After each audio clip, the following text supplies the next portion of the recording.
Hello friends, कैसे हैं आप सभी लोग। आई होप आप सब लोग बिल्कुल ठीक होंगे।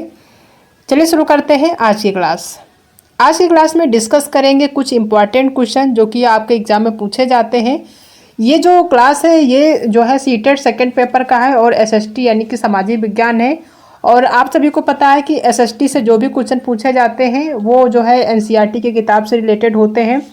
तो इससे पहले जो है 6 क्लास की जितनी भी एनसीईआरटी की किताब थी उससे संबंधित जो भी थ्योरी थी वो हम डिस्कस कर चुके हैं।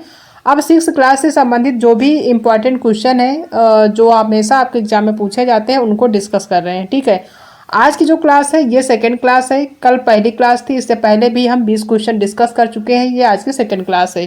ठीक है, इन क्लास को देखने के बाद आपको ये कंफर्म हो जाएगा कि हाँ किस टाइप के क्वेश्चन पूछे जाते हैं और इसी टाइप के क्वेश्चन आपको एग्जाम में देखने को मिलेंगे। तो क्लास को शुरू से लास्ट तक देखिएगा ताकि जितने भी क्वेश्चन पूछे जाते हैं वो आपके यहाँ पे क्लियर होते चलें। ठीक है, और अगर चैनल पर नए हैं तो चैनल को सब्सक्राइब कर लीजिएगा, साथ में अपने दोस्तों को भी शेयर कर दीजिएगा ताकि उनको एसएसटी के लिए हेल्प मिल सके यहाँ से। ठीक है, आज की क्लास का देखते हैं पहला क्वेश्चन क्या है। पहला क्वेश्चन दिया है कि हड़प्पाई स्थलों के उत्खनन से कतिपय धात्विक आभूषण प्राप्त हुए हैं।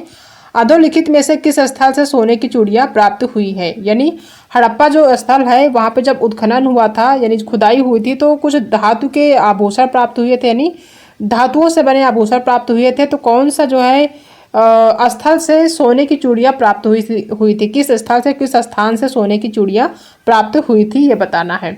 पहला है हड़प्पा, दूसरा है मोहनजोदड़ो, तीसरा है आलमगीरपुर या फिर चौथा है कालीबंगा। तो ये मिला था कहाँ पे, सोने की जो चूड़ियाँ मिली है वो मिली है मोहनजोदड़ो से। तो बी ऑप्शन सही हो जाएगा यहाँ पे। ठीक है, कि हड़प्पा सभ्यता में जब उत्खनन हो रहा था यानी खुदाई हो रही थी तो जो सोने की जो चूड़ियाँ मिली थी कहाँ से मिली थी, मोहनजोदड़ो से मिली थी। नेक्स्ट क्वेश्चन है कि निम्न में से किस क्षेत्र से पूरा पाषाण काल के औजार प्राप्त नहीं हुए हैं। नहीं यानी कि निगेटिव बताना है कि किस क्षेत्र से पूरा पाषाण काल के जो औजार है वो प्राप्त नहीं हुए हैं। पहला ऑप्शन है सोनघाटी, दूसरा है अतिरपक्कम, तीसरा है अहर और चौथा है नर्मदा घाटी। पहला ऑप्शन है सोनघाटी, दूसरा है अतिरपक्कम, तीसरा है अहर और चौथा नर्मदा घाटी। तो पूरा पाषाण काल के औजार तो सोन घाटी से भी प्राप्त हुए हैं। अतिरपक्कम यानी कि आपका जो केरल साइड का जो स्थान है वहाँ पे भी प्राप्त हुए हैं। आहर जो है यहाँ से प्राप्त नहीं हुआ है, तो सेकेंड ऑप्शन नेगेटिव है, यही सही हो जाएगा। ठीक है,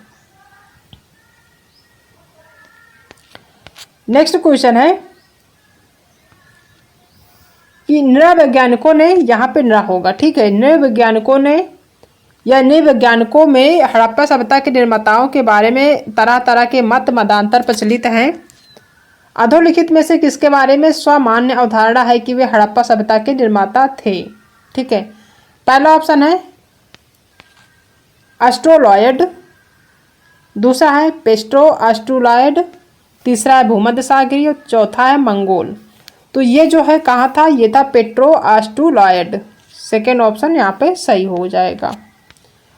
नेक्स्ट क्वेश्चन है फोर्थ नंबर की सिंधु सभ्यता में नगरों में भवन निर्माण इस संस्कृति का एक विशिष्ट पक्ष रहा है। निम्नलिखित में से भवन निर्माण की किस पद्धति को अपनाया गया है।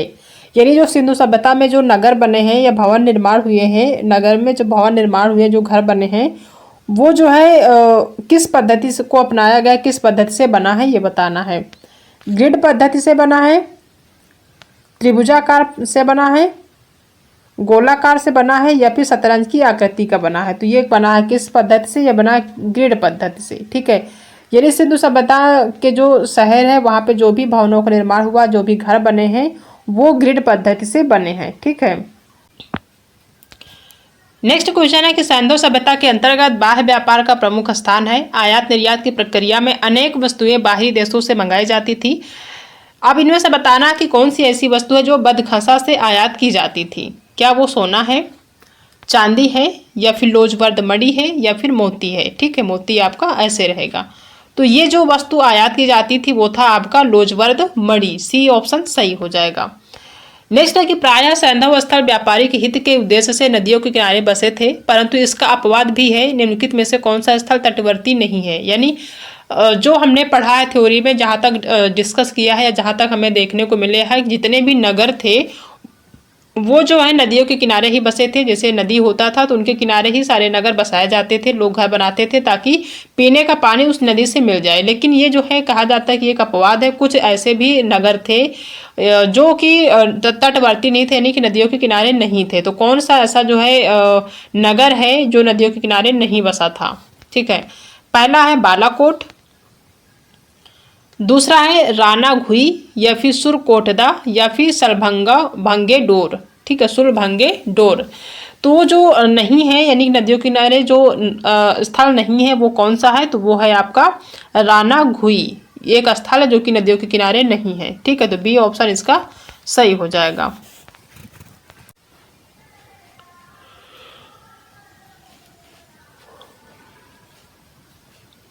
नेक्स्ट क्वेश्चन है कि उत्खनन के दौरान कई स्थलों से अग्निकुंड के साक्ष्य प्राप्त हुए हैं। अधोलिखित में से वह स्थल कौन सा है? क्या वो हड़प्पा है, कालीबंगा है, या मोहनजोदेड़ो है, या फिर आपका फोर्थ नंबर है आलमगीरपुर है? तो जहाँ पे अग्निकुंड के साक्ष्य प्राप्त हुए हैं वो प्राप्त हुआ है कालीबंगा नामक स्थान से। तो इसका बी ऑप्शन सही हो जाएगा। नेक्स्ट क्वेश्चन है कि अत्यंत महत्व के पुरातात्विक स्थल कोट दीजी का उत्खनन के प्रसिद्ध पाकिस्तानों या पाकिस्तानी पुरातात्विद के निर्देशन में संपन्न हुआ था। ठीक है, तो कौन से पाकिस्तानी जो पुरातात्विविद थे उनके निर्देशन में संपन्न हुआ था वो बताना है। यानी कौन से ऐसे पुरातात्विविद हैं जो कि जिनका संबंध पाकिस्तान से है, तो वो कौन है? पहला है राखल दास बनर्जी, दूसरा है इरफान हबीब, या फिर फजल अहमद, या फिर प्रोफेसर ब्रजवासी लाल। तो वो कौन है? वो है फजल अहमद खान। इनका जो संबंध है वो कहाँ से है? वो है पाकिस्तान से। ठीक है, नेक्स्ट क्वेश्चन है कि सैंधव स्थलों के उत्खनन से कई रंगों के साक्ष्य प्राप्त हुए हैं। तो इनमें से कौन से जो रंग हैं कौन से साक्ष्य हैं जो नहीं प्राप्त हुए, यानी किस रंग के साक्ष्य नहीं प्राप्त हुए हैं? ठीक है, जो सैंधव स्थल है वहाँ पे जब उत्खनन हो रहा था यानी खुदाई हो रही थी तो कई सारे रंगों के साक्ष्य मिले थे। तो कौन सा ऐसा कलर है, रंग है जिसके साक्ष्य प्राप्त नहीं हुए हैं? क्या वो लाल कलर है यानी रेड है, या फिर पीला है, ठीक है, या फिर श्याम यानी काला है, या फिर नीला है? तो वो कौन सा कलर है? वो है आपका कौन सा? नीला है। ठीक है, तो डी नंबर आपका यहाँ पे सही हो जाएगा। नेक्स्ट क्वेश्चन है कि सैंधव संस्कृति के अंतर्गत पुरातात्विक सामग्री के रूप में अधिसंख्य मुहरें प्राप्त हुई हैं। अब निम्नलिखित में से बताना कि कौन सी मुहरें किस चीज़ से निर्मित थी। ठीक है, यानी जो मुहरें मिली है वो किस चीज़ से निर्मित थी? क्या वो स्वर्ण से यानी सोना से थी, या फिर श्याम अयस यानी लोहा से थी, या फिर लौह से थी, या फिर सेल खड़ी से थी? ठीक है, किस धातु से निर्मित थी यह बताना है। तो वो जो धातु से निर्मित थी वो धातु से निर्मित थी सेल खड़ी से। ठीक है, जो मुहरें प्राप्त हुई है वो सेल खड़ी धातु से निर्मित थी। तो डी ऑप्शन सही हो जाएगा। नेक्स्ट क्वेश्चन है कि सैंधव सभ्यता के नगरों में प्रसिद्ध कालीबंगा नामक पूरा स्थल निम्नलिखित में से किस जगह पर स्थित है? यानी कालीबंगा जो स्थान है वो कहाँ पे स्थित है प्रेजेंट टाइम में? क्या वो गुजरात के अहमदाबाद जिले में है, या फिर हरियाणा के हिसार जिले में है, या फिर राजस्थान के श्रीनगर जिले में है, या फिर उत्तर प्रदेश के सहारनपुर जिले में है? ठीक है, तो जो सैंधव सभ्यता के नगर हैं जो कि प्रसिद्ध कालीबंगा नामक पूरा स्थल है वो जो है जहाँ पे स्थित है वो है राजस्थान का श्री गंगानगर जिला। ठीक है, यहाँ पे कालीबंगा नामक पूरा स्थल यानी कालीबंगा जो स्थल मिला है सैंधव सभ्यता का ये यहीं पे है राजस्थान के श्री गंगानगर जिले में। तो सी ऑप्शन सही हो जाएगा। नेक्स्ट है कि सैंधव सभ्यता के एक पुरातात्विक स्थल के बारे में पुरातत्वविदों का मत है कि स्थल 7 बार उजड़कर बसा था। निम्नलिखित में से वह स्थल कौन सा है? ठीक है, यानी सैंधव सभ्यता के एक पुरातात्विक स्थल के बारे में कुछ पुरातत्वविदों का मत है कि ये जो है यानी सैंधव सभ्यता का जो स्थल है ये 7 बार उजड़कर बसा था। तो वो कौन सा स्थल है ये बताना है जो 7 बार उजड़कर बसा था। क्या वो हड़प्पा सभ्यता है, या फिर मोहनजोदड़ो है, या फिर लोथल है, या फिर कालीबंगा है? तो वो कौन सा स्थल है? वो स्थल है आपका मोहनजोदड़ो जो कि 7 बार उखड़कर बना है। यानी 7 बार जो है अलग अलग तरीके से लोगों ने पहले जन्म लिया, फिर उनकी डेथ हो गई, पूरी सृष्टि खत्म हो गई, उसके बाद फिर दोबारा जो है शुरुआत हुई, नई शुरुआत हुई। तो इस तरीके से 7 बार जो है 7 बार उजड़ कर बसा था कौन सा? मोहनजोदड़ो। ठीक है, अब ये बताना है नेक्स्ट क्वेश्चन कि निम्नलिखित में से असत्य कथन इंगित कीजिए, यानी कि असत्य कथन आपको बताना है। ठीक है, यानी निगेटिव बताना है। ठीक है, तो इसमें जो है सही ऑप्शन 4 ऑप्शन में से कुछ ऑप्शन जो है, इन 3 ऑप्शन सही है, एक गलत है, वो बताना है। पहला है कि 2 या 3 छेद वाले तकिए या तकुए सैंधो सभ्यता से प्राप्त हुए हैं। ये पहला ऑप्शन है, तो ये बिल्कुल सही है, ये प्राप्त हुए हैं, यानी कि ये पॉजिटिव है। दूसरा है कि मनके बनाने के लिए गोमेद गुजरात से मंगाया जाता था, तो ये भी सही है, ठीक है, यानी पॉजिटिव है। तीसरा है कि सौराष्ट्र स्थित भगत राव भोगवा नदी के किनारे स्थित है, तो ये क्या है, ये निगेटिव है। ये सौराष्ट्र स्थित जो भगत राव भोगवा नदी है, भगत राव भोगवा है, वो नदी के किनारे स्थित, ये गलत है। कुवैत के समीप फैलका से स्टीयराइट की मुहरें प्राप्त हुई हैं, ये आपका पॉजिटिव है, यानी सी नंबर आपका निगेटिव है, यही सही होगा क्योंकि निगेटिव पूछ रहा है। नेक्स्ट है पुरातात्विक अवशेषों एवं प्राचीन सभ्यताओं की तिथि निर्धारण हेतु रेडियो कार्बन विधि का सहारा लिया जाता है। इस विधि के आविष्कारक का श्रेय किसे प्राप्त है? ठीक है, क्या वो लिम्बी है, फेयर सर्विस है, मार्शल है या फिर स्मिथ है? तो पुरातात्विक अवशेषी एवं प्राचीन सभ्यताओं की तिथि निर्धारण हेतु जो रेडियो कार्बन विधि का या फिर जिस रेडियो कार्बन विधि का सहारा लिया जाता है उस विधि के जो आविष्कारक है वो हैं लिम्बी, इन्हीं को श्रेय जाता है, तो पहला ऑप्शन सही हो जाएगा। नेक्स्ट है कि उत्खनन के दौरान सिंधु सभ्यता के अंतर्गत पुरातात्विक महत्व के कतिपय विशिष्ट साक्ष्य प्राप्त हुए हैं, तो इसमें से बताना है कि वह कौन सा स्थल है जहाँ पे कुछ साक्ष्य प्राप्त हुए हैं उत्खनन के दौरान सिंधु सभ्यता के अंतर्गत, वो जो है बताना कौन सा स्थल है। पहला है अलीमुराद, दूसरा है कोट दीजी या फिर डाबरकोट या फिर डी नंबर है बालाकोट। ठीक है, तो वो जो स्थान है वो है आपका कोट दीजी, बी ऑप्शन सही हो जाएगा। नेक्स्ट क्वेश्चन है कि सैंधव सभ्यता के स्थलों में आकार संबंधी एक रूपता नहीं है, कुछ स्थल अत्यंत विशाल है तो कुछ अत्यंत लघु। निम्न स्थलों में से सबसे लघु स्थल कौन सा है ये बताना है। क्या वो कोट दीजी है, अली मुराद है, बालाकोट है या फिर आपका फोर्थ नंबर है अल्लाह दिनोह। तो जो सबसे लघु स्थल है वो कौन सा है आपका अल्लाह दिनोह है, यानी डी नंबर आपका सही हो जाएगा। नेक्स्ट है कि उपलब्ध पुरातात्विक साक्ष्यों से पता चलता है कि सैंधव लोगों के बाह्य देशों से व्यापारिक संबंध थे। अधोलिखित में से किस स्थान से सैंधव निवासियों के व्यापारिक संबंध नहीं थे, यानी निगेटिव बताना है।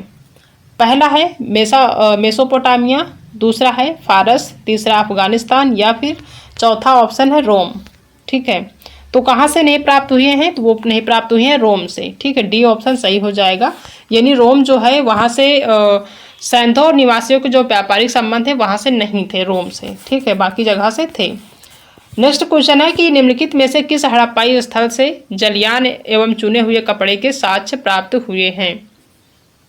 क्या वो कालीबंगा है, मोहनजोदड़ो है या फिर चंदड़ी है या फिर लोधत है? तो वो कौन सा स्थान है, वो है आपका मोहनजोदड़ो, जहाँ से जलयान एवं चुने हुए बुने हुए, यहाँ पे बुने होगा, ठीक है, बुने हुए कपड़ों के साक्ष्य प्राप्त हुए हैं, तो मोहनजोदड़ो यानी बी ऑप्शन सही हो जाएगा। नेक्स्ट है कि जोरवे संस्कृति किस काल से संबंधित है? जो जोरवे संस्कृति है वो किस काल से संबंधित है? क्या वो मध्य पाषाण काल से है, पुरा पाषाण काल से है, ताम्र पाषाण काल से है या फिर नव पाषाण काल से है? तो वो किस काल से है, वो है आपका नव पाषाण काल से, यानी जोरवे संस्कृति जो है वो किस काल से संबंधित है, तो वो है नव पाषाण काल से। ठीक है, नेक्स्ट है कि निम्न में से कौन से ऐसे स्थल है जहाँ से उच्च पूर्व पाषाण काल के उपकरण प्राप्त हुए हैं? ठीक है, कहाँ से प्राप्त हुई हैं ये बताना है। पहला है बेलन घाटी, दूसरा है सोन घाटी होगा, ठीक है, या फिर सिंह भूमि होगा या फिर इनाम गांव होगा। तो ये जो उपकरण प्राप्त हुए हैं पूर्व पाषाण काल के, वो बेलन घाटी से भी प्राप्त हुए हैं, पहला सही है। सोन घाटी से भी प्राप्त हुए हैं, सिंह भूमि से भी प्राप्त हुए हैं और इनाम गांव से भी प्राप्त हुए हैं, यानी चारों जगह से ये उपकरण प्राप्त हुए हैं। तो इसमें से सभी स्थल हो सकता है, ठीक है, उपयुक्त सभी स्थलों से। ठीक है, तो फोर्थ ऑप्शन आपका सही हो जाएगा। ठीक है, डी नंबर सही हो जाएगा। तो ये सारे 20 इंपॉर्टेंट क्वेश्चन हैं जो कि आपके एग्जाम में पूछे जा सकते हैं। एक बार फिर से रिवाइज कर लेते हैं ताकि कुछ हद तक आपको यहीं पे जो है दिमाग में सेट हो जाए, यानी याद हो जाए एक तरीके से। ठीक है, पहला क्वेश्चन है कि हड़प्पाई स्थलों के उत्खनन से कतिपय धात्विक आभूषण प्राप्त हुए हैं, वो किस स्थान से जो सोने की चूड़ियाँ प्राप्त हुई हैं, वो कौन सा स्थान है जहाँ से सोने की चूड़ियाँ प्राप्त हुई हैं? तो वो है मोहनजोदड़ो।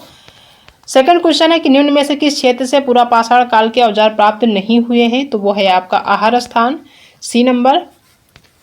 नेक्स्ट है कि नृवैज्ञानिकों में हड़प्पा सभ्यता के निर्माताओं के बारे में तरह तरह के मत मतांतर प्रचलित हैं। इनमें से किसके बारे में स्वमान्य अवधारणा है कि वे हड़प्पा सभ्यता से के जो है क्या थे, निर्माता थे, तो वो है आपका कौन सा, पेट्रो आस्ट्रुलाइड, बी ऑप्शन सही हो जाएगा। सिंधु सभ्यता के नगरों में भवन निर्माण इस संस्कृति का एक विशिष्ट पक्ष रहा है। निम्नलिखित में से भवन निर्माण की किस पद्धति को अपनाया गया था, तो वो थी कौन सी पद्धति, वो थी ग्रिड पद्धति। नेक्स्ट क्वेश्चन है कि सिंधु सभ्यता के अंतर्गत बाह्य व्यापार का प्रमुख स्थान है। आयात निर्यात की प्रक्रिया में अनेक वस्तुएं बाहरी देशों से मंगाई जाती थी, तो कौन सी ऐसी वस्तु है जो बदखसा से आयात की जाती थी, तो वो कौन सा है, वो है लोजवर्द मणि, सी नंबर सही हो जाएगा। प्रायः सैंधव स्थल व्यापारिक हित के उद्देश्य से नदियों के किनारे बसे थे, परंतु इसका कुछ अपवाद है कि कुछ ऐसे जो स्थान थे वो तटवर्ती नहीं थे, यानी कि नदियों के किनारे नहीं थे, तो वो कौन सा स्थान है, वो स्थान है आपका राना घुई, बी ऑप्शन सही हो जाएगा। नेक्स्ट है कि उत्खनन के दौरान कई स्थलों से अग्निकुंड के साक्ष्य प्राप्त हुए हैं, तो वह स्थल कौन सा है जहाँ पे अग्निकुंड के साक्ष्य प्राप्त हुए हैं, तो वो स्थान है आपका कालीबंगा। नेक्स्ट क्वेश्चन है कि अत्यंत महत्व के पुरातात्विक स्थल कोट दीजी का उत्खनन के प्रसिद्ध पाकिस्तानी पुरातात्विक का जो निर्देशन में संपन्न हुआ है, यानी अत्यंत महत्व के पुरातात्विक स्थल कोट दीजी का उत्खनन प्रसिद्ध पाकिस्तानी पुरातत्वविद के जो है निर्देशन में संपन्न हुआ था, तो वो कौन से पुरातत्वविद थे जिनका संबंध पाकिस्तान से या फिर पाकिस्तान से थे, तो वो है फजल अहमद खान। ये जो है पाकिस्तान से संबंधित थे या पाकिस्तान से के निवासी थे। नेक्स्ट है कि सैंधव स्थलों के उत्खनन से कई रंगों के साक्ष्य प्राप्त हुए हैं, तो उसमें से कौन सा ऐसा रंग है जिसके साक्ष्य नहीं प्राप्त हुए हैं, तो वो है आपका नीला यानी कि ब्लू। नेक्स्ट है कि सैंधव संस्कृति के अंतर्गत पुरातात्विक सामग्री के रूप में अधिसंख्य मुहरें प्राप्त हुई हैं, तो मुहरें जो थी वो किस चीज़ से निर्मित थी, तो यह बताना है, तो वो निर्मित थी सेल खड़ी से, डी ऑप्शन सही होगा।